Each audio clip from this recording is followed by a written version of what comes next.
नमस्कार प्यारे साथियों, ज्ञान विचार कहानी चैनल में आपका स्वागत है। प्यारे साथियों, आज हम आपको एक ऐसी कहानी सुनाने जा रहे हैं जो भावनाओं और विश्वासघात की कहानी है। यह कहानी है पूनम की, एक बहू की जिसकी जिंदगी में वो मोड़ आया जो किसी ने सोचा भी नहीं था। पूनम की सास ने उसके साथ ऐसा विश्वासघात किया जो न केवल उसके दिल को तोड़ गया बल्कि उसके पति की मौत का कारण भी बना। साथ ही यह कहानी एक ऐसी मां की भी है जो अपने विधवा जीवन में अपने बेटे से भी विश्वासघात का सामना करती है। शादी के बाद पूनम की जिंदगी में खुशियों की जगह केवल दर्द और धोखा ही रह गया। तो चलिए साथियों, चलते हैं एक दिल छू जाने वाली कहानी में। नाजों से पली अपने पिता की लाडली बेटी आज उनसे विदा होने वाली थी। चारों ओर खुशी का माहौल था और ढोल ताशे बज रहे थे। पूनम के दिल में जहां एक नए जीवन की शुरुआत करने का उत्साह था, वहीं अपने माता पिता से बिछड़ने का दुख भी था। लेकिन यह रीत तो सदा से चली आई है, बेटियों को तो ससुराल जाना ही होता है। सजी संवरी लाल जोड़े में सुमन पलकों में ख्वाब सजाए दुल्हन बनी बैठी थी और बाकी सभी बारात का स्वागत करने में व्यस्त थे। पूनम के दिल में आने वाले जीवन को लेकर हजारों सवाल उमड़ रहे थे जो स्वाभाविक रूप से प्रत्येक लड़की के मन में होते हैं।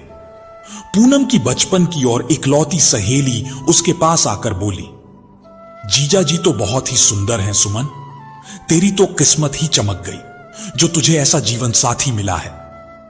पूनम की शादी राहुल से होने जा रही है जो एक सरकारी नौकरी करता है। राहुल के घर में उसकी अम्मा, भाऊजी और एक छोटी बहन है जिसकी शादी हो चुकी है। राहुल का घर उसी की कमाई से चलता है, अर्थात वही घर का कर्ता धर्ता सब कुछ है। पूनम अपनी सहेली के मुंह से राहुल की तारीफ सुनकर शर्मा गई और मन ही मन प्रसन्न होने लगी। उसके मुख से तो मानो प्रसन्नता के पुष्प झड़ रहे हों। अपने पिता से विरह की पीड़ा से व्यथित मन अब आनंद और उत्साह से भर गया। वह अपने आने वाले जीवन के सपने संजोने लगी। पूनम के होने वाले पति राहुल मंडप पर आकर बैठे और कुछ देर बाद पूनम को भी बुला लिया गया। अग्नि को साक्षी मानकर दोनों ने 7 फेरे लिए और आ गई शादी की सबसे मुश्किल रस्म, विदा की रस्म, जिसके लिए कोई भी माता पिता अपने मन को कितना भी बहला ले मगर वह कभी राज्य नहीं होते। पूनम के पिता ने दिल पर पत्थर रख अपने जिगर के टुकड़े को सदा खुश रहने का आशीर्वाद दिया। रोते बिलखते हुए पूनम विदा होकर अपने पति के घर आई। पूनम की सास श्यामा ने उसका गृह प्रवेश किया और शादी की अन्य रस्में की गईं। पूनम को सभी से बहुत मान और लाड मिल रहा था। कुछ दिन हंसते खेलते नई बहू की आवभगत में ही निकल गए। राहुल भी बहुत अच्छे इंसान थे और वह पूनम की हर इच्छा की पूर्ति करते। पूनम धीरे धीरे राहुल से प्यार करने लगी। पूनम और राहुल शादी के बाद कुछ दिन के लिए अकेले घूमने निकल पड़े, जहां दोनों को एक दूसरे को करीब से जानने का मौका मिला। पूनम की दुनिया अपने परिवार के इर्द गिर्द ही घूमने लगी। अपने पति के साथ आनंदपूर्वक गृहस्थ जीवन बिताते हुए पूनम कुछ समय बाद गर्भवती हुई। पूनम ने शर्माते हुए राहुल से कहा, आप पापा बनने वाले हैं। यह सुनकर राहुल खुशी से उछल पड़ा। उसने पूनम को गोद में उठाया और गोल गोल घुमाने लगा। वह बार बार यही बोलता रहा, मैं पापा बनने वाला हूं, मैं पापा बनने वाला हूं। पूनम ने कहा, अब कुछ खिलाएंगे भी हमें लाकर या बस ऐसे ही सूखी सूखी खबर का जश्न मनाएंगे? राहुल ने कहा, अरे जरूर खिलाऊंगा, बताओ क्या खाओगी? तो आज से जो तुम्हारा मन होगा हम वही खाएंगे। पूनम ने कहा, हमें ना केसरी पेठे खाने हैं, होठों पर जीभ घुमाते हुए बोली। राहुल ने कहा, ठीक है, अब अभी लाता हूं। राहुल तुरंत बाजार जाकर सबके लिए केसरी पेठे ले आया और बहुत खुशी से सबका मुंह मीठा करवाया। राहुल पूनम को खिलाते हुए बोला, मैं तो अभी से यह सोच रहा हूं, मुन्ना हुआ या मुन्नी? मुन्ना हुआ तो मेरे जैसा और मुन्नी हुई तो बिल्कुल तुम्हारी जैसी होनी चाहिए, एकदम चांद का टुकड़ा। पूनम लज्जा से लाल होने लगी। एक ओर पूनम और राहुल इतने खुश थे, वहीं दूसरी ओर पूनम की खुशियों को ग्रहण लगने वाला था। पूनम की सास बेटा बेटी की रूढ़िवादी सोच से ग्रसित उसे एक दाई के पास ले जाने लगी। पूनम ने पूछा, अम्मा, आप हमें डॉक्टर के पास क्यों नहीं ले जा रही? दाई के पास क्यों जाना है? श्यामा ने कहा, मुझे इन डॉक्टर पर भरोसा ना है बहू। एक दाई है जो बहुत जानकार है, वह देखकर बता देती है छोरा होगा कि छोरी। पूनम ने कहा, लड़का हो या लड़की, इससे क्या फर्क पड़ता है अम्मा, बच्चा तो हमारा ही है ना। श्यामा ने कहा, पहला बालक छोरा होना चाहिए बहू, तू ना समझेगी अभी, चल तू मेरे साथ। पूनम आज्ञाकारी बहू की तरह अपनी सास की बात मान गई और उनके साथ चली गई। दाई ने पूनम के पेट पर हाथ रखकर जांच की। उसके बाद श्यामा उसे अपने साथ अलग ले जाकर बोली, बाईसा, बहू को छोरा है कि छोरी? दाई ने कहा, बधाई हो श्यामा बहन, छोरी होने वाली है बहू को। यह सुनकर श्यामा का मुंह लटक गया। दाई ने कहा, क्या हुआ श्यामा बहन, तुम खुश नहीं हो? श्यामा बोली, मैंने तो बहू के पेट से होने की बात सुनकर अपने पोते के लिए ना जाने कैसे कैसे ख्वाब सजा लिए थे दाई साहब। बहू ने तो मेरे सारे अरमानों पर पानी फेर दिया। दांत पीसते हुए बोली। दाई सा धीरे से बोली, तो बच्चा गिरवा क्यों नहीं देती? श्यामा बोली, ऐसा मुमकिन है क्या? बहू इसके लिए कभी नहीं मानेगी। दाई ने कहा, बहू को बिना बताए भी तो हो सकता है यह काम श्यामा बहन, बहू को बताना जरूरी नहीं है। श्यामा ने कहा, सच? दाईसा? दाईसा ने एक जड़ी बूटी बनाकर श्यामा को दी और कहा, इसे बहू को रात को दूध में मिलाकर पिला देना। 2 दिन में इससे बच्चा भी नहीं रहेगा और किसी को पता भी नहीं लगेगा। लेकिन आप यह बात किसी से मत कहना श्यामा बहन, नहीं तो मेरा यह काम बंद हो जाएगा। इसी से तो मैं पेट पालती हूं अपना। श्यामा ने उसके हाथ पर हाथ रखते हुए कहा, आपके मेरे बीच की बात है यह दाईसा, किसी को कानो कान खबर नहीं होगी। खबर लगी तो पता नहीं राहुल क्या करेगा, और राहुल के बाबूजी तो मार ही डालेंगे मुझे। श्यामा ने दाईसा से पुड़िया लेकर अपने पल्लू में बांध ली और पूनम को लेकर अपने घर आ गई। पूनम ने घर पहुंचकर पूछा, क्या कहा अम्मा? दाईसा ने, हमारा बच्चा स्वस्थ है ना? श्यामा मीठी छुरी की तरह बातें करते हुए बोली, तू और तेरा बच्चा दोनों एकदम स्वस्थ हैं बहू। दाईसा ने कहा है खाने पीने पर ज्यादा ध्यान देना होगा, तो अब से सुबह शाम दूध पीना है, समझी? पूनम को अपनी सास की स्वार्थी फटकार भी उनका प्यार लगी और उसने भोले मन से हां में सिर हिला दिया। पूनम की सास रात को खाने के बाद रसोई में गई। पूनम उस वक्त बर्तन साफ कर रही थी। पूनम ने उन्हें रसोई में देखकर पूछा, अम्मा कुछ चाहिए आपको? ना बहू, मैं तो तेरे लिए दूध बना रही हूं, श्यामा बोली, क्योंकि मेरे को पता है तू खुद से तो दूध पीने से रही। श्यामा ने अपने मन के सुबह को परवा की चाशनी में डुबोकर कहा, जिससे पूनम बहुत खुश हुई।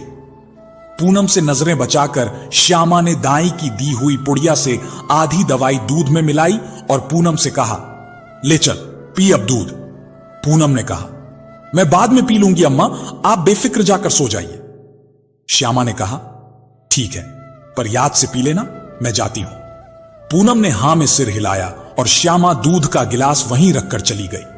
काम से फारिग होकर पूनम दूध का गिलास लेकर अपने कमरे में चली गई।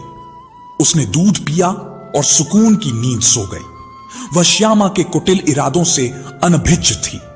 श्यामा ने दाई के कहे अनुसार अगले दिन भी इसी तरह दूध में दवाई मिलाकर पिला दी।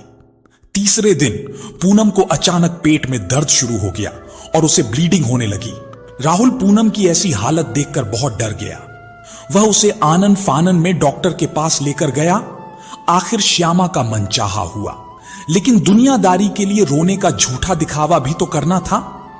हॉस्पिटल में पहुंचकर डॉक्टर ने राहुल से कहा कि पूनम का मिसकैरेज हो गया है। अपने बच्चे को खोने की बात सुनकर राहुल का दिल टूट गया और उसकी आंखें भर आईं। श्यामा ने राहुल को समझाते हुए कहा, बेटा हिम्मत रख, बहू को भी तुझे संभालना है। एक मर्द खुद को हर मुश्किल घड़ी में संभालने की हिम्मत रखता है। शायद इसलिए सब कहते हैं कि मर्द को दर्द नहीं होता। राहुल ने अपने जज्बातों पर काबू रखते हुए पूनम को भी संभाला और अगले दिन हॉस्पिटल से डिस्चार्ज कराकर पूनम को घर ले आया। श्यामा का मनचाहा होने से उसे कुछ खास फर्क नहीं पड़ा। पूनम भी राहुल के प्यार और देखभाल से धीरे धीरे इस हादसे को भूल गई और उसे श्यामा के कारनामों पर शक भी नहीं हुआ। 2 माह बाद पूनम एक बार फिर गर्भवती हुई और श्यामा फिर से उसे दाई के पास ले गई। पूनम की कोख में पल रही नन्ही जान इस बार भी एक लड़की थी और श्यामा को इस बार भी जरा तरस नहीं आया। उसने दाई से दवाई लेकर फिर वहीं चाल चली और पूनम का एक बार फिर गर्भपात हो गया। पूनम और राहुल का दिल एक बार फिर टूट गया। पूनम को समझ नहीं आ रहा था कि बार बार उसके साथ क्या हो रहा है। एक ही साल में पूनम ने 4 बार गर्भ धारण किया और चारों बार उसका गर्भपात हो गया। जब और नहीं रुका गया तो आखिर पूनम ने डॉक्टर से पूछा कि बार बार गर्भपात क्यों हो जाता है। डॉक्टर ने इसकी वजह पूनम के खाने पीने में लापरवाही बताई। पूनम ने डॉक्टर को अपने पूरे खान पान और दिनचर्या के बारे में बताया, जिसे सुनकर डॉक्टर भी हैरान थी, क्योंकि खाने पीने में ऐसा कुछ भी नहीं था जो बार बार गर्भपात की वजह बने। डॉक्टर ने उन्हें अगली प्रेगनेंसी में पहले ही सब टेस्ट कराने की सलाह दी। बार बार अपना बच्चा खोने का पूनम के दिल और दिमाग पर बहुत गहरा असर पड़ा, लेकिन राहुल के प्यार और विश्वास ने पूनम को इस दुख की घड़ी से बाहर निकालने में मदद की। श्यामा भी बार बार लड़की के जन्म के कारण परेशान रहने लगी, क्योंकि कोख में बच्चे को मारने जैसा बड़ा पाप श्यामा कर रही थी, तो उसे सुकून कैसे मिल सकता था। वह भगवान से दुआ करने लगी, मेरी बहू की गोद भी भर दो भगवान, मुझे मरने से पहले मेरे पोते का मुंह दिखा दो ताकि मैं सुकून से मर सकूं। मेरी मुक्ति का मार्ग मेरा पोता दे दो भगवान। श्यामा दिन रात मन में यही कामना लेकर सोती जागती। आखिर भगवान ने श्यामा की प्रार्थना और पूनम के आंसू देखकर उसके दुखों का अंत कर ही दिया। कुछ समय पश्चात पूनम फिर गर्भवती हुई। हर बार की भांति श्यामा इस बार भी दाई के पास लड़का या लड़की की जांच कराने लेकर गई। वह मन ही मन प्रार्थना करने लगी, इस बार छोरा हो बहू की कोख में, मैं तो गंगा नहा लूं अपने पोते का मुंह देखकर। पूनम और श्यामा दाई के पास पहुंची। दाईसा ने पूनम का पेट देखकर श्यामा को अलग ले जाकर कहा, बधाई हो श्यामा बहन, भगवान ने आपकी विनती सुन ली, बहू को लल्ला होने वाला है, आपकी मुराद पूरी हो गई श्यामा बहन। यह सुनकर श्यामा की खुशी का तो जैसे कोई ठिकाना ही नहीं रहा। उसने अपने हाथ में पहनी सोने की अंगूठी दाई को तोहफे के रूप में दे दी, जिससे वह लालची दाई फूली नहीं समा रही थी। श्यामा पूनम को लेकर घर वापस आ गई। उसके चेहरे की चमक देख पूनम पूछने लगी, क्या बात है अम्मा, आज तो आपके चेहरे पर प्रसन्नता के बादल छाए हुए हैं। हमने आपको इससे पहले इतना खुश तो कभी नहीं देखा। क्या बात है अम्मा, हमें भी तो बताइए, टाइम आने पर पता लग जाएगा सब। कहते हुए श्यामा ने उसकी बात टाल दी। पूनम ने भी ज्यादा जोर नहीं दिया। डॉक्टर के पास जाकर पूनम ने उनके बताए अनुसार सारे टेस्ट करवाए और उन सभी की रिपोर्ट बहुत अच्छी आई। पहली बार गर्भ न गिरने की वजह से पूनम बहुत खुश रहने लगी। श्यामा भी पोते के मुंह की आस में पूनम और बच्चे का पूरा ख्याल रखती। देखते ही देखते 9 महीने पूरे हो गए और पूनम ने एक बेटे को जन्म दिया। घर में पहली बार किलकारियों की गूंज सुनाई दी और सभी बहुत खुश थे। पूनम के चेहरे पर लंबे अरसे के बाद रौनक आई थी, जिसे देख राहुल बहुत आनंदित हो रहा था। बच्चे का नाम मानव भी श्यामा ने ही रखा। पूनम की जिंदगी खुशियों से भर गई। पहली संतान का सुख अनूठा ही होता है। मानव को देखकर पूनम फूली नहीं समाती थी। अपनी 4 संतानों को खोने के बाद पुत्र प्राप्ति का जो सुख पूनम अनुभव कर रही थी, उसे लफ्जों में बयां कर पाना मुमकिन नहीं था। पूनम की सूनी जिंदगी में संतान के आने से बाहर आ गई। श्यामा हर वक्त मानव को अपने सीने से लगा कर रखती, क्योंकि सभी को मूल से ज्यादा ब्याज प्यारा होता है। बच्चों से ज्यादा मोह तो नाती पोते में ही रहता है। श्यामा का भी यही हाल था। पूनम घर के कामों में लगी रहती और श्यामा मानव को खिलाती पिलाती उसकी मालिश करती। मानव की पूरी जिम्मेदारी श्यामा ने अपने कंधों पर ली हुई थी। मानव करीब 1.5 साल का था। एक रोज श्यामा उसे धूप में लेकर बैठी उसकी मालिश कर रही थी। वह उसकी मालिश करते हुए बातें करने लगी और बोली, तू जानता भी है छोरा, तेरा मुंह देखने के लिए मैंने कितने जतन किए हैं, तब जाकर भगवान ने तुझे मेरी झोली में डाला। 4 छोरियों के बाद तू मिला मेरे को। वह तो भला हो दाइसा का, जिसने मेरे को ऐसी दवाई दी और बहू की कोख उजड़ जाती। मैंने तो पहला बालक छोरा ही चाहिए था। सच में दाइसा के हाथ में जादू था, जो देखते ही बता देती कि छोरा है कि छोरी। तेरे होने की खबर भी तो दाइसा ने ही मेरे को दी थी। उसकी बातें सुनकर मानव खिलखिलाकर हंसने लगा, मानो कह रहा हो, अम्मा बहुत पाप कर लिए, अब हिसाब चुकता करने की बारी है। मानव को हंसता देख श्यामा भी हंसने लगी, लेकिन उसकी वह हंसी बस पल भर की थी, जो किसी की तेज आवाज से हवा हो गई। श्यामा जब मानव की मालिश कर रही थी तो उन्हें साथ में खेलता देख राहुल वहीं रुक गया। उसने अपनी अम्मा की कही सारी बातें सुन ली और उसकी आंखों में क्रोध भर गया। वह लगभग चीखते हुए बोला, अम्मा। राहुल की आवाज सुनकर श्यामा सकपका गई और उसके हाथ वहीं के वहीं रुक गए। राहुल की चीख सुन पूनम भी वहां दौड़ी चली आई। राहुल श्यामा के नजदीक गया और चिल्लाते हुए बोला, अम्मा आप ऐसा कैसे कर सकती हैं? जरा भी शर्म नहीं आई आपको ऐसी नीच हरकत करते हुए। श्यामा राहुल के गुस्से से डर गई।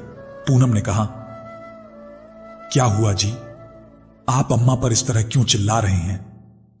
राहुल ने कहा, क्योंकि ये इसी के लायक है।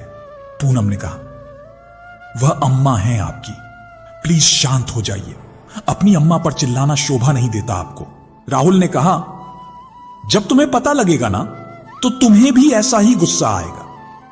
पूनम ने श्यामा के आंसू पोंछकर कहा, बात जो भी हो, लेकिन आप अम्मा से इतनी बेरुखी से बात नहीं करेंगे।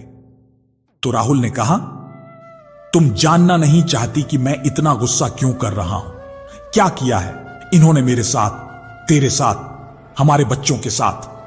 श्यामा उसके सामने हाथ जोड़कर चुप रहने का इशारा करने लगी और पूनम उन्हें देख रही थी। राहुल ने कहा, अब क्यों हवाइयां उड़ गई अम्मा? बताओ ना अपनी बहू को कि क्या किया है तुमने इसके साथ। वो बहू जो अभी भी तेरे लिए मुझे शांत होने को कह रही है, बताएगी नहीं उसे कि क्या किया तूने इसकी कोख के साथ?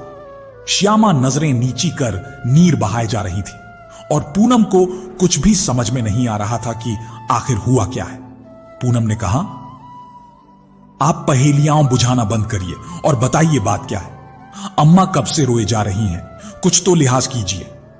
राहुल गुस्से में चीखते हुए बोला, यह हत्यारी है, जान ली है इन्होंने हमारे बच्चे की, एक बार नहीं 4-4 बार। हमारी नन्ही सी जान जो इस दुनिया में आई भी नहीं थी, उसको इन्होंने बेटी होने की सजा दे डाली। 4 बार जो तेरा गर्भपात हुआ वह तेरी अम्मा की ही मेहरबानी थी। इन्होंने ही हमारी बच्चियों को दुनिया में आने से पहले ही मौत की नींद सुला दिया। राहुल फूट फूट कर रोने लगा। पूनम आश्चर्यचकित होकर बस इतना ही बोली, अम्मा आपने? पूनम की पकड़ श्यामा के हाथों पर ढीली पड़ गई और वह जड़ अवस्था में वहीं जमीन पर बैठ गई। राहुल ने रोते हुए एक एक बात पूनम को बताई और पूनम के कानों में उसके शब्द गर्म शीशे की तरह पिघलने लगे। पूनम पर तो मानो किसी ने वज्रपात किया हो। राहुल श्यामा पर भड़कता हुआ बोला, क्यों अम्मा, आपने ऐसा क्यों किया? एक बार भी आपको पूनम के आंसू नहीं दिखाई दिए? एक के बाद एक वह अपने बच्चों को मरता देखती रही और हमें कानों कान खबर तक नहीं लगने दी कि यह गंदी साजिश आप रच रही हैं। क्यों किया आपने? जवाब दीजिए अम्मा, क्यों? राहुल ने श्यामा को झकझोरते हुए कहा। श्यामा रोते हुए बोली, माफ कर दे बेटा, मैं पोते के मोह में अंधी हो गई थी। सही गलत कुछ नहीं सूझ रहा था मुझे। मेरी तो बस अपना पोता देखने की इच्छा थी, इसलिए इस पापी मन ने यह पाप कर दिया। अपनी अम्मा को माफ कर दे बेटा, माफ कर दे। राहुल ने कहा, पोती भी हो जाती ना अम्मा, कौन सी आफत आ रही थी जो आपने मेरी 4-4 औलाद की बलि चढ़ा दी? उनका नहीं तो कम से कम पूनम के आंसुओं का ही ख्याल कर लेती। हालत देखी थी ना आपने इसकी, फिर भी जरा भी तरस नहीं आया आपको इस पर। एक औरत होकर आपने तो मां की ममता को ही लजा दिया। मां, छी, मैं क्या मुंह दिखाऊंगा पूनम को अम्मा? जिस परिवार के भरोसे मैं इसे ब्याह कर लाया, उसने क्या किया इसके साथ? कैसे सामना करूंगा मैं इसका, कैसे? राहुल गुस्से, दर्द और आत्मग्लानि भरे मन से घर से निकल गया। श्यामा उसके पीछे दौड़कर आवाजें देते हुए उसे रोकने की बहुत कोशिश की, लेकिन उसने एक ना सुनी और अपनी मोटरसाइकिल लेकर निकल गया। श्यामा वापस दौड़ते हुए अंदर आई और पूनम से कहने लगी, बहू, राहुल पता नहीं कहां चला गया गुस्से में, उसे रोक बहू। राहुल। श्यामा रोते हुए पूनम से राहुल के पास जाने को कहने लगी, लेकिन पूनम निश्शब्द बैठी रही। श्यामा के किए से पूनम के दिल को इतनी ठेस पहुंची थी कि वह अपनी सुध बुद्ध खो बैठी थी। पूनम के दिल में गमों का पहाड़ बन गया और भीतर ही भीतर वह खुद को कोसने लगी। मैं क्यों गई उस दाई के पास? क्यों मैं अम्मा की बातों में आई? न मैं अम्मा की बातें आंख मुंह कर मानती और न मेरी कोख बार बार उजड़ती। पूनम एकदम पत्थर समान हो गई, जिस पर किसी बात का कोई असर नहीं हो रहा था। मानव भी भूख के कारण बिलख रहा था, लेकिन पूनम बुद्ध बनी बैठी रही। उसके जख्म इतने गहरे थे कि उसके कानों तक उसकी औलाद की आवाज ही नहीं पहुंच रही थी। श्यामा ने मानव को अपनी गोद में उठाया और वापस पूनम के पास आई। पूनम ने अपनी चुप्पी नहीं तोड़ी तो श्यामा ने उसके गाल पर जोरदार तमाचा जड़ दिया। थप्पड़ लगते ही पूनम अपने होश में आई। पूनम ने मानव को रोता देखा तो उसके हाथ मानव को अपनी गोद में लेने के लिए उठ गए। जैसे ही उसकी नजर श्यामा के चेहरे पर पड़ी, पूनम के दिल में निराशा से भरी लहर दौड़ पड़ी। एक पल को उसके हाथ नीचे होने लगे और फिर मानव के रोने की आवाज सुन पूनम ने श्यामा की गोद से मानव को ले लिया। वह मानव का माथा चूमते हुए उसे अपने साथ लेकर जाने लगी तो श्यामा ने उसे रोकते हुए कहा, राहुल, पता नहीं कहां चला गया बहू, तू पूछना उसे फोन करके।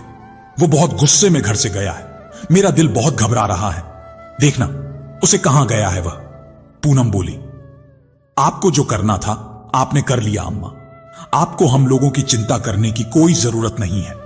अब आपको पोता चाहिए था ना, मिल गया। अब आप रो क्यों रही हैं? आपको तो खुश होना चाहिए। मैं इसे दूध पिलाकर लाती हूं, फिर आप संभालिए अपने पोते को। मैं अपने पति को खुद ढूंढ लूंगी, आप परेशान ना होइए। पूनम दुखी मन से मानव को लेकर अपने कमरे में चली गई। पूनम ने मानव को दूध पिलाया और उसे वापस श्यामा के हाथों में थमा दिया। पूनम ने राहुल को कॉल किया, लेकिन उसने फोन नहीं उठाया। वह खुद राहुल के दोस्तों और जान पहचान के लोगों के पास जाकर राहुल के बारे में पूछती। दर दर की ठोकरें खाती भटकती फिर रही थी, लेकिन उसे कहीं भी राहुल का पता नहीं चला। मजबूरन वह पुलिस के पास मदद के लिए गई। पुलिस ने उसे राहुल के गुमशुदा होने की वजह पूछी, जिसका पूनम के पास कोई जवाब नहीं था। वह क्या बताती पुलिस को कि राहुल अपनी मां की वजह से ही गुस्से में घर से निकले थे। वह निराश होकर वहां से लौटने को हुई कि तभी पुलिस के पास फोन आया और उन्होंने अपने हवलदार से कहा, जल्दी चलो, एक्सीडेंट केस है, किसी बाइक का एक्सीडेंट हुआ है। पूनम ने जब यह सुना तो वह बहुत डर गई। न चाहते हुए भी उसके दिल में बुरे बुरे ख्याल आने लगे। वह भागकर इंस्पेक्टर के पास गई और कहने लगी, साहब, मुझे भी अपने साथ ले चलो। मुझे डर है कि कहीं वह मेरे पति तो नहीं है। मैं आपके आगे हाथ जोड़ती हूं इंस्पेक्टर, मुझे भी अपने साथ ले चलो। इंस्पेक्टर पूनम को अपने साथ लेकर एक्सीडेंट स्पॉट पर पहुंचे। पूनम ने जब राहुल को जख्मी हालत में देखा तो वह जोर से चीख पड़ी। नहीं, पूनम भागकर राहुल के पास गई और उसकी आंखों से नरम आंसू धारा बहने लगे। पुलिस की मदद से राहुल को हॉस्पिटल पहुंचाया गया। राहुल बुरी तरह से जख्मी था और उसे बहुत सीरियस चोटें भी आई थीं। अस्पताल में राहुल का इलाज चला। वक्त के साथ साथ राहुल के जिस्म के ऊपरी घाव तो भर गए, लेकिन उसके कमर के नीचे का हिस्सा सुन्न पड़ गया। हादसे में राहुल ने अपने पैर गंवा दिए। अब वह कभी अपने पैरों पर खड़ा नहीं हो सकता था। इसे बदकिस्मती कहो या श्यामा के कर्मों का फल, लड़कियों को कोख में मारने का जो घिनौना पाप उसने किया, उसकी सजा उसके बेटे को मिली, जो वह अपने पैरों पर ही खड़े होने लायक नहीं रहा। कहते हैं, माता पिता के किए गए परिणाम संतान को भुगतना पड़ता है। शायद इसलिए राहुल की यह दशा थी। 4 बेटियों की मौत का कर्ज जो श्यामा के सिर पर था, उस कर्ज की भरपाई राहुल को अपने पैर गवाकर करनी पड़ी।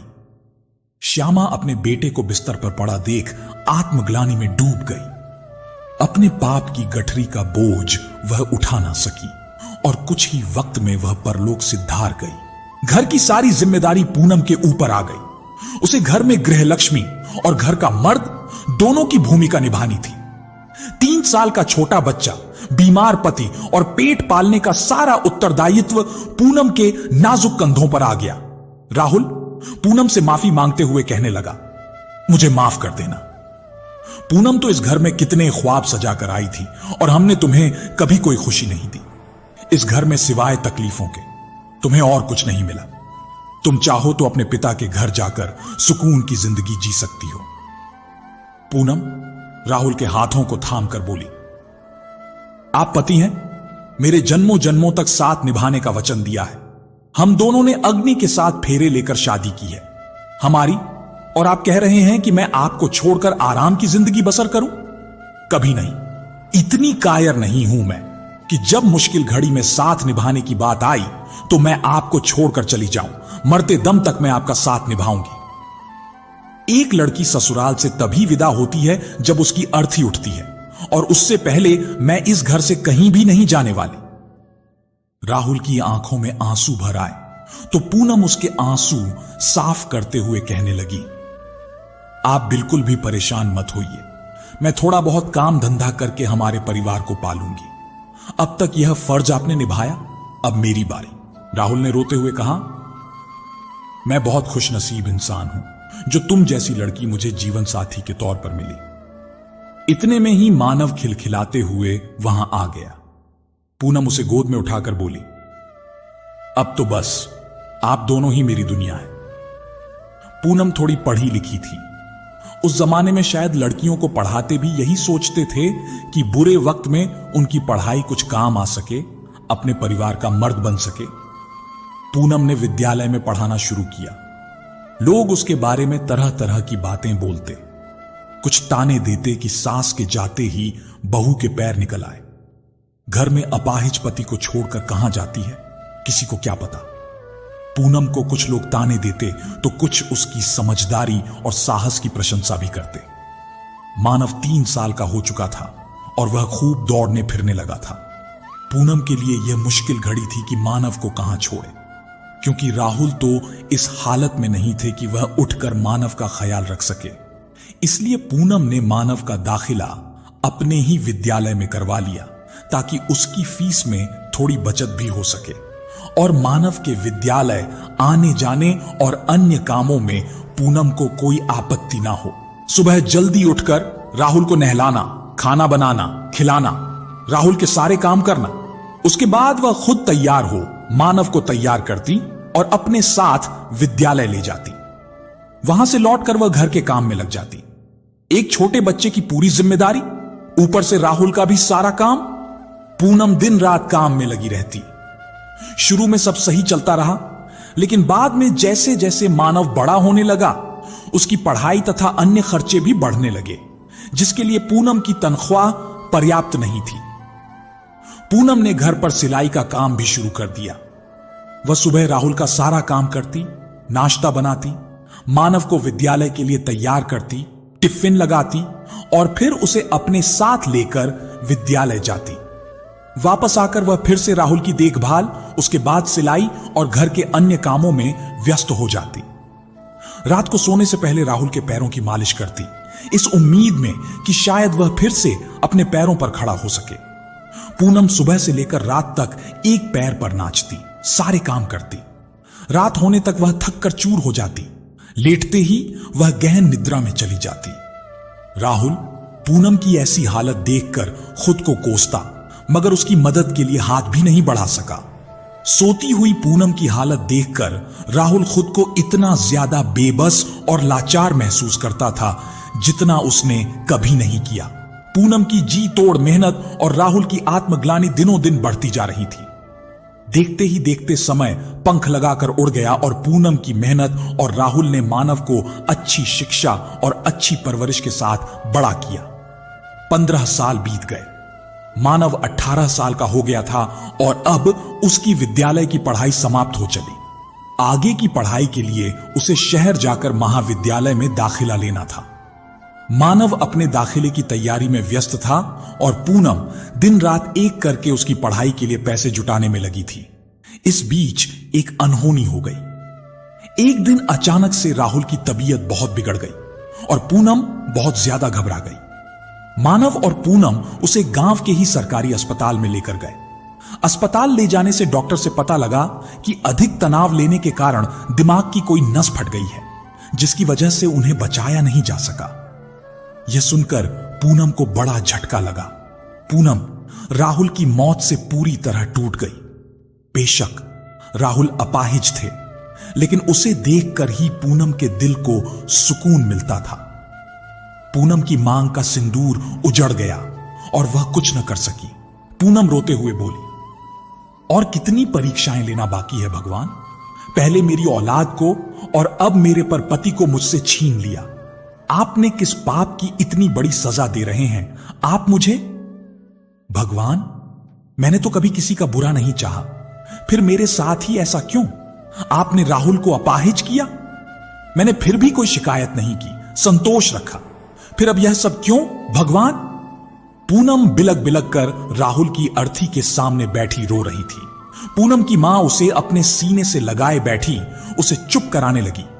पास की एक औरत पूनम की मां से कहने लगी, जाने कौन सी घड़ी में ब्याह करा बहन जी, आपने छोरी का कभी सुख ना पाया। इस घर में जब से ब्याह के यहां आई है बस दुख ही दुख झेले हैं। छोरी पूनम सबकी बातों से अलग बस रोई जा रही थी। मानव ने राहुल का क्रियाकर्म किया और पूनम की आंखें अभी तक नहीं सूखी। एक एक करके सभी रिश्तेदार चले गए और घर में मानव और पूनम ही शेष बचे थे। दोनों ही एक दूसरे का सहारा बनते संभलते धीरे धीरे जीवन का सफर वापस पटरी पर आने लगा। मानव के खातिर पूनम ने खुद को संभाला। पूनम को अब एक मां और पिता दोनों का फर्ज निभाना था। फर्ज तो पहले भी पूनम ही निभा रही थी, लेकिन तब राहुल जीवित थे, किंतु अब हालात कुछ और थे। पूनम ने फिर विद्यालय और सिलाई का काम शुरू कर दिया। मानव अपनी पढ़ाई में व्यस्त हो गया और वह महाविद्यालय की प्रवेश परीक्षा में उत्तीर्ण भी हो गया। उसे शहर के बड़े महाविद्यालय में दाखिला मिल गया। मानव बहुत ज्यादा खुश था, लेकिन उसे एक चिंता भी थी। पूनम ने कहा, क्या हुआ बेटा, तू कुछ परेशान है? मानव ने कहा, मां, मुझे शहर जाना होगा आगे की पढ़ाई के लिए। पूनम ने कहा, हां तो जाना, क्या तकलीफ है? मानव ने कहा, मां, शहर जाकर रहने और पढ़ाई में बहुत ज्यादा खर्चा आएगा और हमारे पास इतने पैसे भी तो नहीं हैं। पूनम ने कहा, थोड़ा मैं कर लेती हूं और थोड़ा तेरे पापा के दफ्तर से मिले हैं, उतना पर्याप्त होगा ना? मानव ने कहा, नहीं मां, 4 साल की पढ़ाई, रहना, खाना पीना और भी अन्य खर्चे। आप तो जानती हैं ना शहर में सब कुछ कितना महंगा होता है। मां, और फिर यहां आपको भी तो चाहिए होंगे। थोड़े बहुत पैसे तो सब कुछ मुझे दे दोगी तो खुद क्या करोगी? पूनम मुस्कुराते हुए बोली, औलाद से पहले मां बाप कभी कुछ सोचते हैं क्या? भला मेरा सब कुछ तेरा ही तो है बेटा। और वैसे भी कहते हैं अपनी औलाद को पढ़ाना लिखाना काबिल बनाना ही मां की सबसे बड़ी पूंजी होती है। ये पैसे तो बस निवेश मात्र हैं। जब तू पढ़ लिख कर बड़ा आदमी बन जाएगा ना, तो ये सारे दुख दर्द दूर हो जाएंगे। मानव पूनम के गले लगकर बोला, हां मां, बस एक बार मैं अच्छी नौकरी पर लग जाऊं, उसके बाद देखना, आपकी दुनिया ही बदल दूंगा। मैं आपके लिए सब कुछ अलग और नया होगा। आपको वह हर खुशी दूंगा जो आपने मेरे लिए कुर्बान कर दी। पूनम ने पीठ थपथपाते हुए कहा, पागल है तू। मानव ने कहा, पता नहीं आप इतना कैसे कर लेती हैं मां। दिन रात घर बार हर जगह का काम संभाला, मुझे पाला पोसा, पापा की देखभाल की। इतनी हिम्मत कहां से आ जाती है आप में मां? सच में जादू ही होता है आप में। पूनम ने कहा, यह हिम्मत तेरी इस प्यारी सी मुस्कान को देखकर आती है। बहुत कुछ खोया है इस जिंदगी में मैंने, तब जाकर यहां पहुंची हूं। और जब से तू मेरी दुनिया में आया है तब से बस तू और तेरे पापा ही मेरा सब कुछ हो। मानव पूनम के पैर छूकर बोला, बस कुछ वक्त की बात और है मां, फिर मैं आपको अपने साथ यहां की मुसीबतों से दूर ले जाऊंगा और आपके जीवन में सिर्फ और सिर्फ खुशियां होंगी। पूनम उसकी बातें सुनकर बहुत खुश हुई। कुछ दिन बाद मानव शहर पढ़ाई के लिए चला गया। पूनम उसकी पढ़ाई में आर्थिक तंगी के कारण कोई परेशानी ना हो, इसके लिए दिन रात अपना खून पसीना बहाकर उसकी पढ़ाई के लिए पैसे जुटाने में लगी रहती। पूनम को पहले जो वक्त राहुल की देखभाल में लगता था, वह उस समय को सिलाई के काम में लगाकर रखती। पूरा दिन सिलाई के लिए बैठे रहने के कारण उसकी पीठ में दर्द होने लगा। बढ़ती उम्र के साथ शरीर में सैकड़ों बीमारियां जन्म लेने लगती हैं।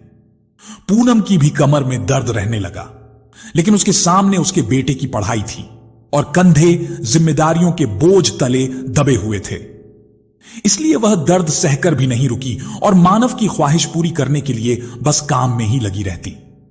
मानव की पैसे की मांग बढ़ती जा रही थी, या शायद कहें कि शहर की आबोहवा में वह डूबता जा रहा था, जिसकी वजह से उसकी मां का संघर्ष उसकी आंखों के सामने दुल्ह पड़ने लगा था। मगर पूनम ने उससे कभी नहीं पूछा कि पैसे क्यों चाहिए। वह हमेशा की तरह खुद भूखी रहकर भी उसे धन भेजती रही, ताकि उसकी शिक्षा में किसी भी प्रकार की रुकावट ना आए। 4 साल बाद मानव की पढ़ाई पूर्ण हो गई और वह वापस घर लौट आया। उसके आने से पूनम बहुत खुश थी। मानव शहर जाकर पूरी तरह से बदल गया था। पहले वाला मानव शहर की चकाचौंध में गुम हो गया। पहले मानव घर के कामों में पूनम की थोड़ी मदद कर देता था, जिससे पूनम को थोड़ा सहारा मिलता था। मगर अब तो मानव का सारा समय उसके फोन का ही हो गया। वह हर वक्त अपने फोन में लगा रहता। मानव ने एक जॉब इंटरव्यू के लिए भी अप्लाई किया हुआ था। वह इंटरव्यू में पास हो गया और घर पर एक कॉल लेटर भी आया, जिसमें 1 हफ्ते के भीतर उसे ज्वाइन करना था। पूनम मानव के जाने की खबर से कुछ उदास रहने लगी। मानव ने कहा, क्या हुआ मां, आप उदास क्यों रहती हैं? आपकी तबीयत तो ठीक है ना? पूनम ने हां में सिर हिला दिया। मानव ने फिर कहा, फिर क्या बात है मां? जब से मेरी नौकरी लगी है, आप उदास रहने लगी हैं। आप मेरी नौकरी से खुश नहीं हैं क्या? पूनम ने कहा, नहीं बेटा, ऐसी बात नहीं है। तो मानव ने कहा, तो फिर क्या बात है मां? बताइए ना मुझे। पूनम बोली, अभी कुछ दिन पहले ही तो आया है तू शहर से, जी भर के तेरे साथ भी नहीं रही और तू फिर जाने की कह रहा है। मानव ने कहा, मां, जाना तो होगा ना, बस कुछ दिन की बात है। एक बार शहर जाकर मैं रहने का बंदोबस्त कर दूं, फिर आपको भी अपने साथ शहर ले जाऊंगा। पूनम कुछ नहीं बोली, बस खामोश रही। मानव फिर से बोला, मां, अगर आप ऐसे उदास रहोगी तो फिर मैं नौकरी छोड़ दूंगा। अब मुझे नहीं करनी कोई नौकरी, जब आप ही खुश नहीं। पूनम उसके गाल पर हल्की सी चमकट हुई, बोली, चुप कर, तू क्यों नहीं करेगा नौकरी? हां, इतना पढ़ाया लिखाया किस लिए? घर में बैठने के लिए? तू शहर भी जाएगा और नौकरी भी करेगा। मानव ने कहा, लेकिन मां। पूनम बात बीच में काटते हुए बोली, अरे बाप, कुछ नहीं, तू जाएगा और जरूर जाएगा। मैं आज तक तेरी खुशी के आड़े आई हूं, अब ना आऊंगी। अपने बच्चे से उसकी खुशी कैसे दूर कर सकती हूं? तू जाकर शहर जाने की तैयारी कर, मुस्कुराते हुए बोली मानव से। मानव पूनम के गले लगकर बोला, आप बहुत अच्छी मां हो। पूनम ने उसका माथा चूम लिया। 4 दिन बाद मानव को शहर जाना था। तब तक पूनम उसकी मनपसंद का खाना बनाकर उसे खिलाती, उसकी खुशी के लिए हर मुमकिन कोशिश करती। आखिर मानव के जाने का दिन भी आ गया। पूनम का मन बहुत बेचैन था, लेकिन उसने अपनी आंखों से एक आंसू भी नहीं झलकने दिया और चेहरे पर मुस्कुराहट बिखरी रही। मानव पूनम का आशीर्वाद लेकर विदा होकर शहर चला गया। उसके जाने के बाद पूनम खूब रोई। एक रोज पूनम की पड़ोसन निर्मला उससे कहने लगी, पूनम, तूने यह क्या किया? मानव को तूने शहर क्यों भेज दिया? पूनम खुश होकर बोली, मानव की नौकरी लग गई है शहर में। भाभी जी, निर्मला बोली, तू बहुत भोली है। पूनम समझती नहीं है, शहर जाकर आज तक कोई कभी वापस आया है जो मानव आएगा? पूनम बोली, नहीं भाभी, मेरा मानव ऐसा बिल्कुल नहीं है। देखना, वह जरूर वापस आएगा और मुझे अपने साथ लेकर भी जाएगा। निर्मला ने कहा, भगवान करे ऐसा ही हो, पर मुझे नहीं लगता अब वह कभी लौट कर आएगा। शहर की हवा ही मैली होती है जो रिश्तों को खा जाती है। पूनम ने कहा, ऐसा कभी नहीं होगा। मुझे अपनी परवरिश पर पूरा भरोसा है। भाभी, मेरा मानव मेरे साथ ऐसा विश्वास कभी नहीं तोड़ेगा। निर्मला बोली, भगवान तेरी उम्मीदों को पूरा करे और मानव वापस आ जाए। मैं तो यही प्रार्थना करती हूं तेरे लिए। पूनम मुस्कुराकर उन्हें धन्यवाद कहते हुए अपने घर आ गई, लेकिन ना चाहते हुए भी निर्मला ने उसके मन में डर का बीज रोप दिया था। पूनम को अपनी परवरिश पर पूरा भरोसा था, पर शक का एक छोटा सा कीड़ा उस भरोसे को दीमक की तरह चट कर जाता है। पूनम का मन निर्मला की बातों से थोड़ा विचलित था। उसने मानव को फोन लगाया और पूछा, बेटा वापस कब आएगा? मानव ने कहा, मां, बस 2 महीने और, फिर मैं आपको हमेशा के लिए अपने पास ले आऊंगा। पूनम ने कहा, तू सच कह रहा है ना बेटा? मानव ने कहा, मां, मैं आपसे झूठ थोड़ी बोलूंगा। मैंने एक ब्रोकर से बात की है। मां, 2 महीने बाद एक घर खाली हो जाएगा। मां, फिर हम वहां उस घर में रहेंगे और मैं आपको छोड़कर भी नहीं जाऊंगा। पूनम ने कहा, ठीक है बेटा, ध्यान रखना, अपना घर की पूरी जांच पड़ताल कर लेना। मानव ने कहा, ठीक है मां, मैं सब कुछ देख लूंगा। तभी पूनम को किसी लड़की की आवाज आई, बेबी चलो ना, हमें लेट हो रहा है। मानव पूनम से बाद में बात करने का कहकर कॉल कट करके चला गया। पूनम सोचने लगी, वह लड़की कौन थी मानव के साथ? मानव ने मुझे बताया भी नहीं। खुद के मन को बहलाते हुए पूनम ने कहा, मैं भी क्या सोच रही हूं, शहर में तो लड़के लड़कियां ये सब साथ उठते बैठते हैं, साथ में काम करते हैं, होगी कोई मानव की दोस्त। मानव के आने की बात से पूनम के मन को थोड़ी राहत मिली। 2 महीने पूनम ने इसी इंतजार में गुजार दिए कि मानव वापस आएगा। पूनम का इंतजार सफल भी हुआ और मानव 2 महीने बाद घर लौट आया। पूनम ने जैसे ही मानव को देखा, उसकी आंखें खुशी से चमक उठी। वह भागकर मानव के गले जा लगी और उसका माथा चूम लिया। पूनम बोली, तू आ गया बेटा। मानव ने कहा, आता कैसे नहीं मां, मुझे तो वापस आना ही था। पूनम बोली, मुझे पूरा भरोसा था तू जरूर आएगा। वह निर्मला भाभी पता नहीं क्या क्या बातें बोल रही थी, पर मैं जानती थी मेरी परवरिश इतनी कमजोर नहीं हो सकती। मानव ने कहा, हां मां, आप तो दुनिया की सबसे अच्छी मां हैं। अब आप मेरे साथ शहर जाकर रहेंगी। पूनम बोली, मैं कैसे? मैं तो कभी शहर गई भी नहीं बेटा, और वहां के तौर तरीके, रहन सहन सब यहां से बिल्कुल अलग है। मैं कैसे रह पाऊंगी वहां? मानव ने कहा, मैं कब काम आऊंगा मां? मैं हूं ना, सब हो जाएगा, आप चिंता मत कीजिए। पूनम ने मुस्कुराते हुए कहा, चल आजा, अब तू भी जल्दी से हाथ मुंह धो ले, मैं तेरे लिए खाने को कुछ लाती हूं। मानव ने हां में सिर हिलाया और चला गया। पूनम रसोई में मानव का पसंदीदा खाना बनाने लगी। मानव को देख निर्मला उनके घर आई और पूनम से कहने लगी, बधाई हो पूनम, तेरा बेटा सच में वापस आ गया, तू बड़ी खुशकिस्मत है रे। पूनम ने हंसते हुए कहा, भाभी मैंने आपसे कहा था ना, मेरा बेटा जरूर आएगा। मुझे अपनी परवरिश पर पूरा भरोसा था और देखो मानव आ भी गया। कल ही हम यहां से शहर चले जाएंगे।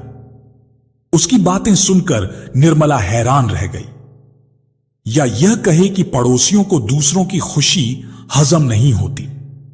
निर्मला ने फिर से अपना जाल बुनना शुरू किया। वह पूनम से कहने लगी, शहर जाकर ना, तू मानव को बिल्कुल आजादी मत देना, वरना बाद में बहुत परेशानी होगी।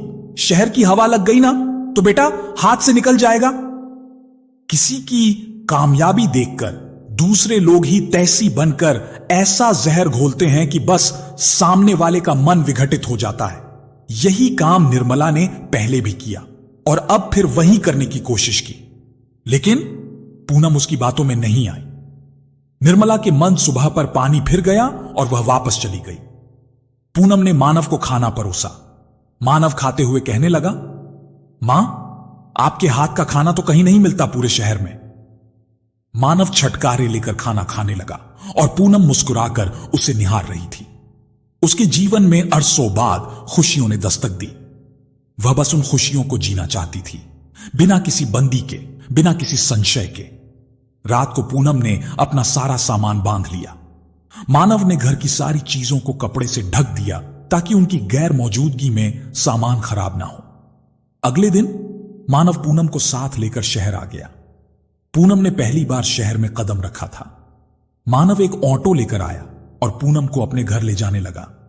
पूनम ऑटो से बाहर झांकते हुए वहां की बहुमंजिला इमारतों को निहारती रही। बड़े बड़े शोरूम, पक्की सड़कें, इतनी सारी गाड़ियां देख पूनम को एहसास हुआ कि शहर का जीवन वाकई बहुत व्यस्त है। कुछ ही देर में पूनम शहर के जादू को समझ गई कि आखिर क्यों जो भी यहां आता है वह यहीं का होकर रह जाता है। शहर की खूबसूरती ही इतनी आकर्षित करने वाली होती है कि कोई भी उसके माया जाल में फंस जाए तो बाहर नहीं निकल पाता। यही सब सोचते हुए वे लोग घर पहुंच गए। मानव और पूनम दोनों हाथ में बैग लिए घर के अंदर आए। घर का दरवाजा खोलते हुए मानव ने कहा, मां, यह है आज से हमारा नया घर। पूनम घर देखकर चकित रह गई। गांव की हवेली में जहां दीवारों पर थोड़ी बहुत नक्काशी की हुई थी, वहीं शहर का घर कांच से जड़ा हुआ था। पूनम घूम घूम कर पूरा घर देखने लगी। उसने घर का एक एक कोना देख लिया। मानव ने उससे पूछा, मां, कैसा लगा आपको घर? पूनम बोली, यह तो बहुत अच्छा है बेटा, बहुत महंगा होगा। मानव ने कहा, नहीं मां, इतना कुछ खास महंगा नहीं है। आप वो सब छोड़िए, आइए मैं आपको आपका कमरा दिखा देता हूं। मानव पूनम को लेकर उसके कमरे में गया। मानव ने पर्दे हटाए तो उधर बालकनी थी जहां एक तुलसी का पौधा भी था। तुलसी का पौधा देखकर पूनम चहक उठी।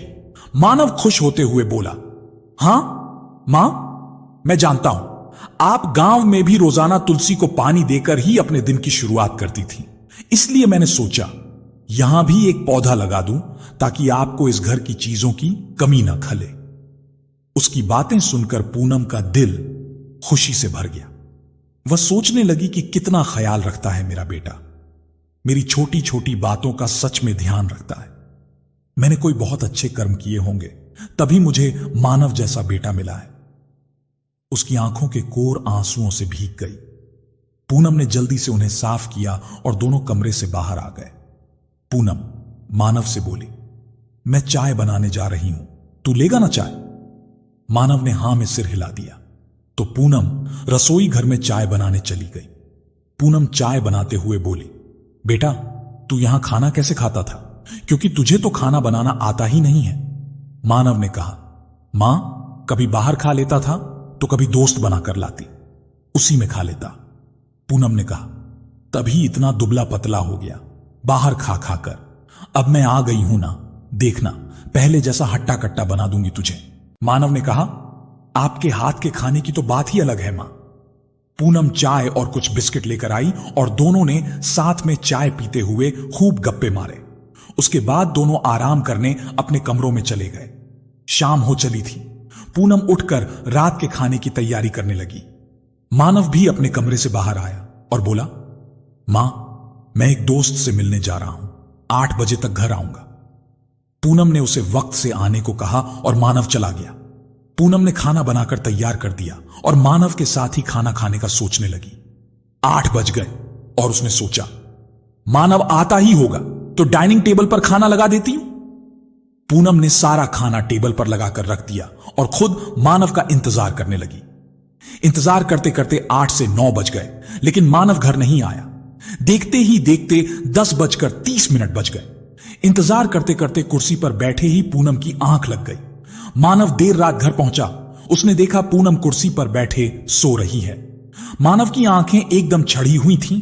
उसने पूनम को हिलाते हुए जगाया, मां, मां, उठिए। मां, आप यहां क्यों सोई हैं? मानव की आवाज से पूनम की आंख खुल गई और सामने मानव को देखकर बोली, बड़ी देर कर दी बेटा आने में तूने। हां मां, वह काम थोड़ा जरूरी था। आप यहां मत सोइए, कमरे में जाकर सो जाइए, मानव ने बड़ी शालीनता से कहा। मानव के बोलते ही उसके मुंह से शराब की बदबू आने लगी। पूनम हैरान होकर बोली, मानव, तू शराब पीकर आया है? मानव उससे नजरें चुराने लगा।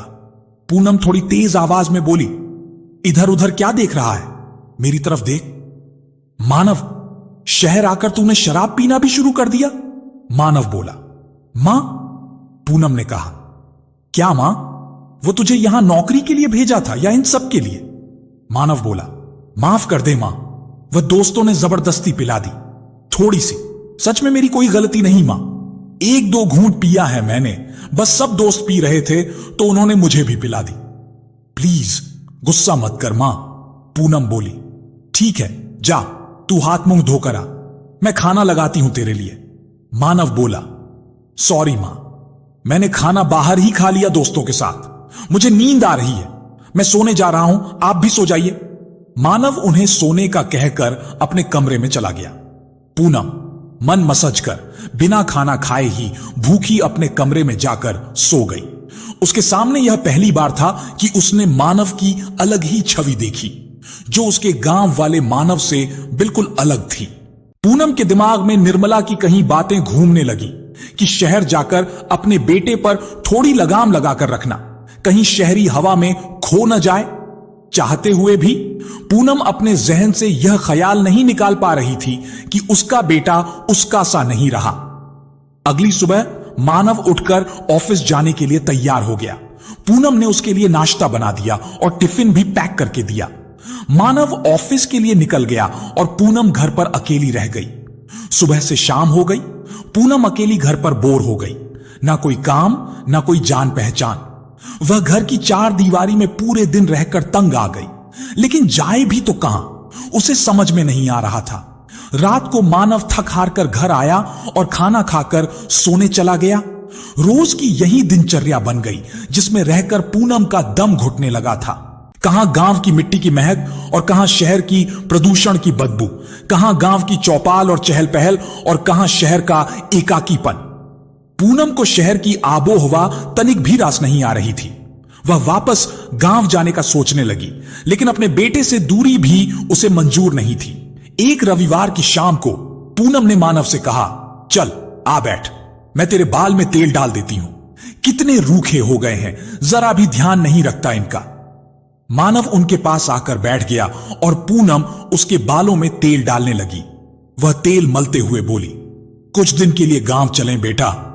मानव ने कहा, मां छुट्टी नहीं मिलेगी अभी। पूनम बोली, तो कुछ दिन बाद चलते हैं ना। मानव ने कहा, क्या हुआ मां, आपका मन नहीं लग रहा क्या यहां? पूनम झिझकते हुए बोली, वो दरअसल तू तो सुबह चला जाता है दफ्तर और मैं घर में अकेली रह जाती हूं। मेरा मन नहीं लगता, अकेले अकेले, ना कोई बोलने वाला ना कहीं जा सकती, घुटन सी होती है मुझे। इस घर में दिन काटना मुश्किल हो जाता है। पूनम की बातें सुनकर मानव किसी सोच में पड़ गया। मानव के कुछ ना बोलने पर पूनम ने दोबारा बोला, तू सुन भी रहा है मैं क्या बोल रही हूं? मानव हड़बड़ाए हुए बोला, हां हां सब सुन रहा हूं मां। पूनम ने कहा, क्या बोलना? मानव डरते हुए बोला, मां आपकी बोरियत दूर करने का एक रास्ता है मेरे पास। पूनम ने कहा, रास्ता क्या? मानव ने कहा, मां मैं एक लड़की को पसंद करता हूं और वह मुझे भी पसंद करती है, हम दोनों जिंदगी भर साथ रहना चाहते हैं। पूनम ने आश्चर्य से कहा, क्या? मानव ने कहा, मैं और वह कॉलेज में साथ पढ़ते थे मां, और अब हम एक ही कंपनी में काम करते हैं। मां और वह घर में आ जाएगी तो आपको भी साथ मिल जाएगा और बोरियत भी नहीं होगी। पूनम कुछ नहीं बोली। मां बोलिए ना, आप मेरी बात से खुश नहीं है क्या?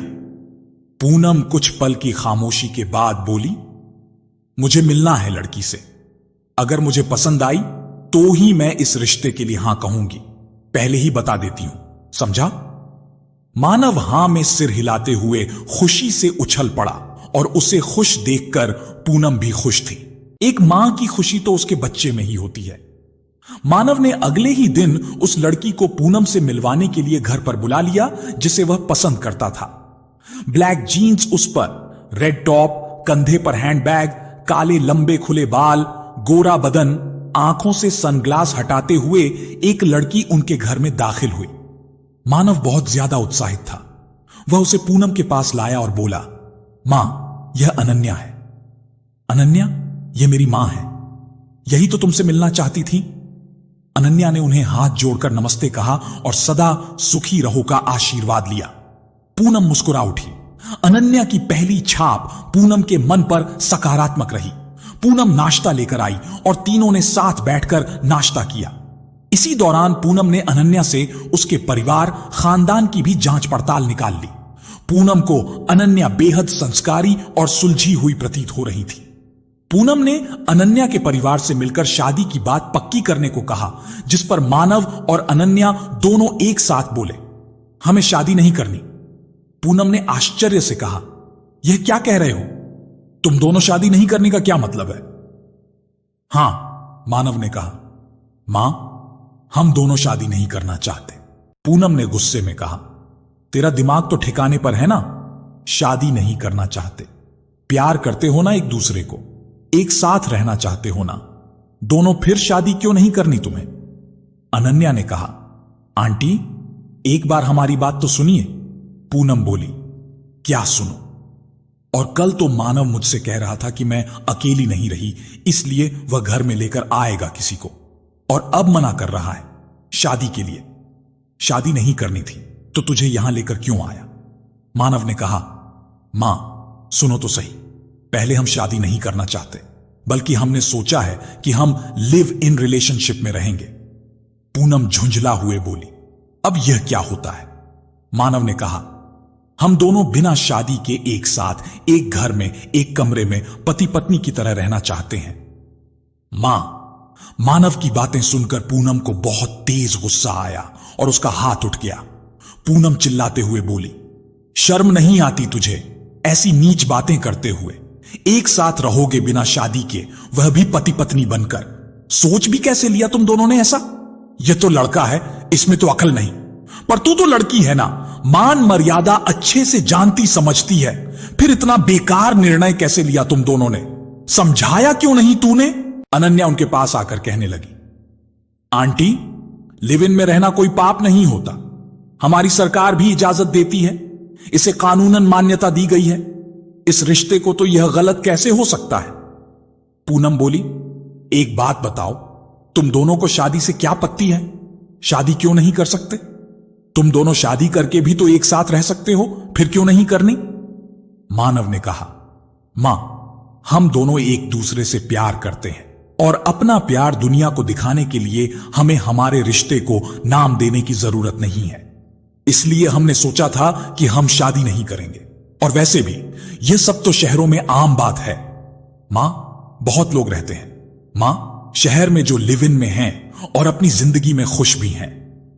पूनम भरी आंखों से बोली, तुझे मैंने शहर में पढ़ना लिखना सीखने भेजा था, यह शहरी संस्कृति। कल तक मुझे गर्व हो रहा था मेरे बेटे पर कि शहर जाकर भी वह अपने संस्कार नहीं भूला, लेकिन आज तूने मेरा सिर शर्म से झुका दिया। क्या मुंह दिखाऊंगी मैं गांव बिरादरी में? लोगों को लोग हंसेंगे हम पर कि मेरा बेटा बिन ब्याह के किसी लड़की के साथ रहता है। तेरी मां की परवरिश पर लोग उंगली उठाएंगे। अनन्या बोली, तो हमें ऐसे लोगों को बताना ही क्यों है कि हम शादीशुदा हैं या नहीं? पूनम बोली, अच्छा, और जब रिश्तेदार जान पहचान वाले ताने देंगे ना कि बेटे की शादी कर दी, हमें बुलाया भी नहीं, तब कौन सा मुंह लेकर जाएंगे उनके सामने? क्या बताएंगे उन्हें कि शादी तो हुई नहीं है? हम गांव के हैं बेटा, तुम्हारी तरह यह शहरी चाल चलन ना आता, हमें यह गलत है। तो है, तुम दोनों बिना शादी के एक साथ नहीं रहोगे। अनन्या बोली, मगर कानून भी हमें इस बात की इजाजत देता है आंटी। पूनम ने कहा, यह कानून और किताबी बातें अपने घर वालों को जाकर बोलना, तुम फिर वह बताएंगे क्या सही है और क्या गलत। अनन्या बोली, वह सब जानते भी हैं और हमारे इस फैसले में हमारे साथ भी हैं। आंटी, यह सुनकर पूनम के होश उड़ गए। वह खुद को बिल्कुल ठगा सा महसूस कर रही थी। उसे यकीन नहीं हो रहा था कि कैसे कोई माता पिता अपनी बेटी को किसी लड़के के साथ बिना शादी संग रहने की इजाजत दे सकते हैं। शायद यही फर्क था भारतीय और पाश्चात्य संस्कृति में, जो मानव और अनन्या के परिवार में था। पूनम बोली, तुम दोनों को साथ रहना है तो शादी करके भी तो रह सकते हो ना, उसमें क्या आपत्ति है तुम्हें? मुझे तो यही समझ में नहीं आ रहा। मानव बोला, हम शादी करना नहीं चाहते मां। इतनी सी बात आपको समझ में नहीं आ रही? अनन्या रोते हुए बोली, मानव, मैं तुम्हारे बिना नहीं रह सकती। प्लीज अपनी मां को समझाओ ना कि वह मान जाए, प्लीज। मानव बोला, सुना मां, आपने कितना प्यार करती है अनन्या मुझसे, मैं इसे नहीं छोड़ सकता मां, और हम साथ ही रहेंगे। पूनम बोली, साथ रहना ही है तो पूरे रीति रिवाज से रहो ना बेटा, ये क्या बेवजह की जिद पकड़कर बैठे हो। अनन्या रोने लगी और उसका रोना देख मानव क्रोध में भर गया। वह पूनम से ऊंची आवाज में कहने लगा, मां, मैं और अनन्या एक साथ रहेंगे और इसी घर में रहेंगे। आपको हमारी साथ रहना है तो हंसी खुशी रहिए, वरना मैं कल के कल ही आपको गांव वापस छोड़ देता हूं। आप गांव में ही रहना, मैं खर्चे के पैसे भेज दिया करूंगा। मानव पूनम से मुंह फेर कर खड़ा हो गया। मानव के कठोर शब्दों से पूनम के ममतामयी हृदय पर कुठाराघात हुआ। उसकी आंखों से आंसू झलक गए। आज उसके सामने वह मानव था जिसकी उसने कभी कल्पना नहीं की थी। पूनम का दिल वेदना से भर गया। वह मात्र इतना बोली, जैसे तुझे ठीक लगे बेटा, और अपने कमरे में चली गई। बेटे के प्रति असीम मोह ने पूनम को बांध रखा था, जिसके कारण उसे गांव वापस जाना भी गवारा नहीं था। उसके जहन में निर्मला भाभी की कई बातें रह रहकर उमड़ने लगी कि शहर की हवा में कहीं मानव खो न जाए। आज उसे उनकी कही बातें सच प्रतीत हो रही थीं। मानव के व्यवहार से पूनम का मन बहुत विचलित हो गया, लेकिन पूनम के लाख मनाने समझाने के बाद भी मानव नहीं माना और वह अनन्या को अपने घर ले आया। मजबूरन पूनम को चुप्पी साधनी पड़ी। पूनम गांव के रंग में रंगी और अनन्या शहर के वातावरण में पली बड़ी लड़की थी। दोनों को एक साथ घुल मिलने में वक्त लगने वाला था। पहले तो पूनम इस रिश्ते से खुश नहीं थी, लेकिन जब दोनों बच्चों ने फैसला ले ही लिया तो पूनम ने भी अपनी जिद छोड़कर उन्हें अपना लिया। कुछ समय तक सब सही चलता रहा। पूनम अनन्या पर भरपूर प्यार लुटाती। एक रोज पूनम की तबीयत कुछ खराब थी। मानव ने उसे दवाई लाकर दे दी। अनन्या सज धज कर कहीं जाने को हुई तो पूनम ने उसे रोकते हुए कहा, अनन्या बेटा, तुम कहीं जा रही हो? अनन्या ने प्रसन्नता से कहा, हां मां, आपको पता तो है मैं हर शनिवार को अपनी फ्रेंड्स से मिलने जाती हूं, तो आज भी मैं मेरी फ्रेंड्स के साथ कीटी पार्टी में जा रही हूं। पूनम बोली, बेटा आज तो रहने दो, मेरी तबीयत कुछ ठीक नहीं है, तुम जरा मेरे पास ही रुक जाओ। अनन्या बोली, लेकिन मां, सभी मेरा वेट कर रही होंगी और मैं तैयार भी हो गई हूं, नहीं जाऊंगी तो मुझे भी अच्छा नहीं लगेगा। पूनम बोली, बेटा मेरे बस का होता तो मैं तुझे रुकने को कभी नहीं कहती, प्लीज आज घर पर ही रुक जा। अनन्या ने छोटा सा मुंह बना लिया। उसके उदास चेहरे को देखकर पूनम का दिल पिघल गया और कहा, ठीक है चली जाओ, तुम बस मेरी जरूरत की एक दो चीजें मेरे पास रख जाओ और हो सके तो आज थोड़ा जल्दी वापस आ जाना। यह सुनकर अनन्या बहुत खुश हुई। उसने जी मां कहते हुए पूनम के कहे अनुसार उसकी जरूरत का सारा सामान उनके पास रख दिया और अपने दोस्तों से मिलने चली गई।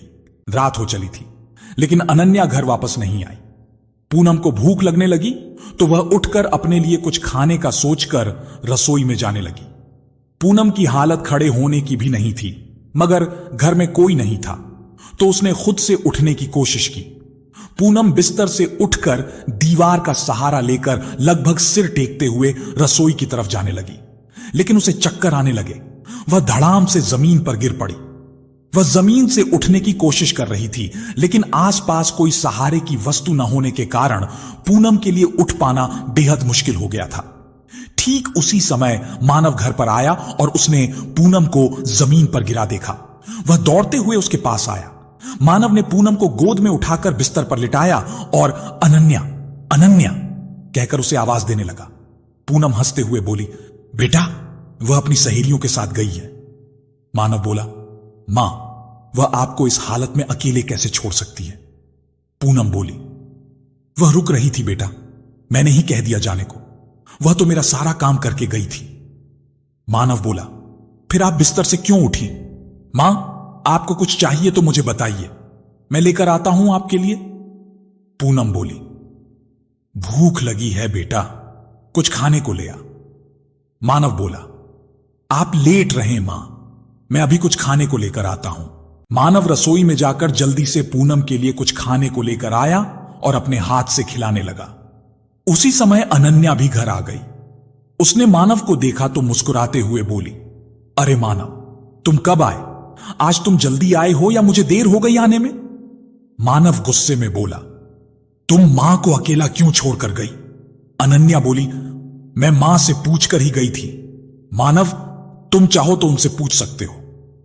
मानव ने कहा, सब बता दिया मां ने मुझे, लेकिन इतनी समझ तो तुम में होनी चाहिए ना कि मां बीमार है तो उन्हें अकेला नहीं छोड़ो। मगर नहीं, तुम्हें तो अपनी कीठी पार्टी की पड़ी है बस। पूनम बोली, बेटा इसे मत डांट, इसकी सच में कोई गलती नहीं है। अनन्या बोली, सुन लिया तुमने, हो गई तसल्ली। अनन्या को गुस्सा आ गया और वह पैर पटकते हुए अपने कमरे में चली गई। मानव पूनम को खाना खिलाने लगा। पूनम ने कहा, बेटा तुझे अनन्या से ऐसे बात नहीं करनी चाहिए थी, जा जाकर देख, वह बहुत गुस्से में है। मानव उठकर अपने कमरे में गया तो देखा अनन्या गुस्से में बैठी थी। मानव ने उसके सामने कान पकड़कर सॉरी कहा। अनन्या उस पर बरसते हुए बोली, मैंने जब कहा कि मेरी कोई गलती नहीं है तब तो तुमने माना नहीं। अब क्या अचार डालूं तुम्हारी सॉरी का? तुम्हें आइडिया भी है? तुमने कितना चिल्लाया मुझ पर। हम 4 साल से साथ हैं। मानव बोला, लेकिन कभी हमने एक दूसरे से ऊंची आवाज में बात तक नहीं की, और तुम्हारी मां को आए 4 महीने नहीं हुए तुम मुझ पर इस तरह से चिल्लाने लगे, ऐसा नहीं है यार। वह मैंने मां को जमीन पर नीचे गिरा देखा तो बस गुस्सा आ गया। I am sorry. अनन्या बोली, तो अपना यह गुस्सा जरा काबू में रखा करो, बेवजह तुम्हारा गुस्सा सहन नहीं करूंगी मैं। मानव बोला, आगे से ऐसा नहीं होगा, मैं कभी नहीं डांटूंगा। मानव ने अनन्या को गले लगा लिया और दोनों में फिर से सुलह हो गई। मानव ने कहा, अब भूख लगी है, प्लीज कुछ खाने को दो। यार अभी लाती हूं, कहकर अनन्या रसोई में चली गई और खाना बनाने लगी। अनन्या ने अपने और मानव के लिए खाना बनाया। उसके बाद पूनम के पास गई और पूछने लगी, मां आपको कुछ चाहिए? पूनम ने उसे पानी देने को कहा तो अनन्या ने एक जगह पानी उसके पास रख दिया। उसके बाद मानव के साथ खाना खाया और सो गई। अगले दिन रविवार था तो मानव भी घर पर ही था। पूनम की तबीयत में भी पहले से सुधार था, इसलिए वह उठकर थोड़ा बहुत काम करने लगी ताकि सेहत में जल्द से जल्द सुधार हो सके। पूनम की हालत पहले से ठीक देख अनन्या ने मानव से कहा, चलो ना, हम कहीं बाहर घूमने चलते हैं। कितना वक्त हो गया, हम कहीं साथ में नहीं गए, चलो ना आज चलते हैं। मानव ने भी उसे हां कह दिया और वह लोग शाम होते ही शहर पर जाने को तैयार हो गए।